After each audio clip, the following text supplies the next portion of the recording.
Hello everyone and welcome to AEW Discussion. I'm your host AEW enthusiast Dougie Tug. In today's episode I'm going to be discussing Dynamite February 8th, 2023 episode.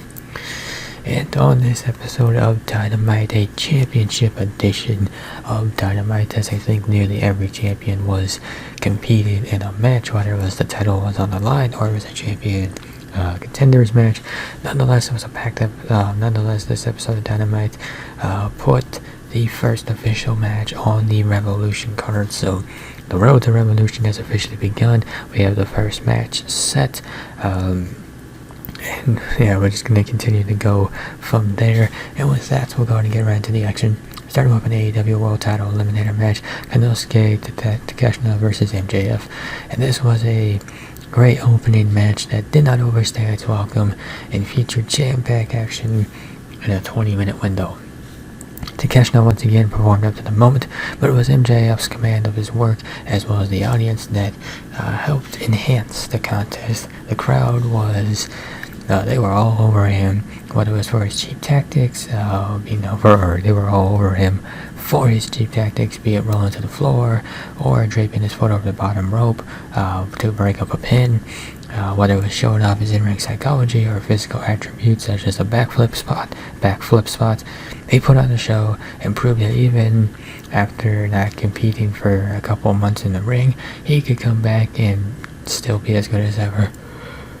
And also this win, not that there isn't doubt, but it does reaffirm that MJF will enter Revolution as the champion and will be defending the title as that was made official. But before that, so he will defend the title at Revolution against Bryan Danielson in a 1 hour Iron Man match. Now, if Danielson and Rush would have a match later on the show, which Danielson would win, that would make it official. And I think ultimately it was those two matches that I think made this an overall solid episode of Dynamite. It was good. I guess it was those two matches that I think were the best things on this episode of Dynamite. There we go. I can't say this was a solid episode of Dynamite because of some terrible booking in the main event. But you had two really strong matches and a solid trios match that I think helped, in-ring wise, that helped at least put on some good action for the show. Nonetheless, Bryan Danielson versus Rush, we'll go ahead and talk about this one. And this was another great match here.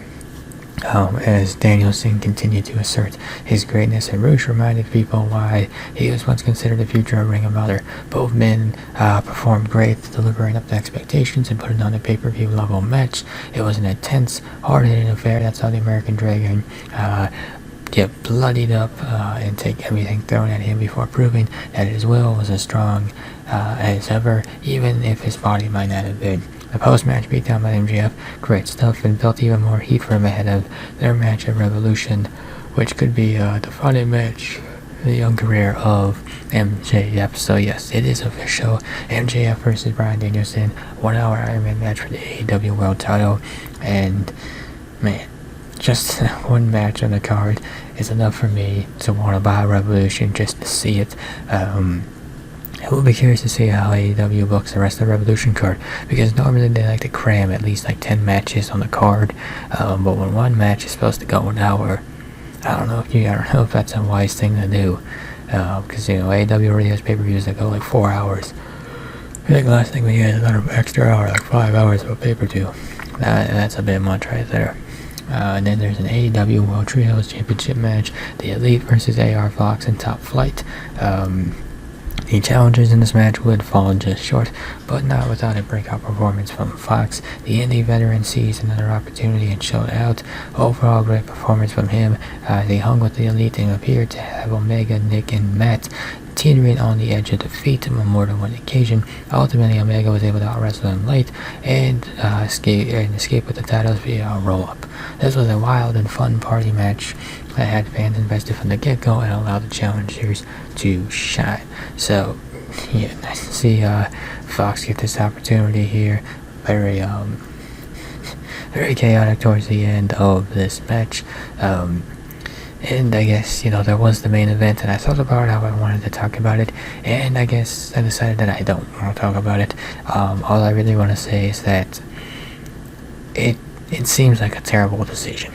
Now, maybe Tony Khan can salvage it, but it seems like a terrible decision, and I don't know how he's going to salvage this. I'll be curious to see if he does, but again, it feels like the wrong decision. The Acclaim should not have lost, especially since it feels like they're going to win the titles back. And if they do win the titles back, then the whole thing is a waste. Plus, you think about the Guns as tag team champions, nobody's going to take that seriously. Nobody believes in them as champions. So, this was, I think, Tony Khan's biggest miss of the year so far, and we're only into February. So hopefully, Tony can find a way to salvage this and kind of bring everything back in order. Hopefully he doesn't do something stupid like this again. And with that, we'll go on and wrap up this episode of AEW Discussion. If you enjoyed this episode, be sure to hit that like button down below.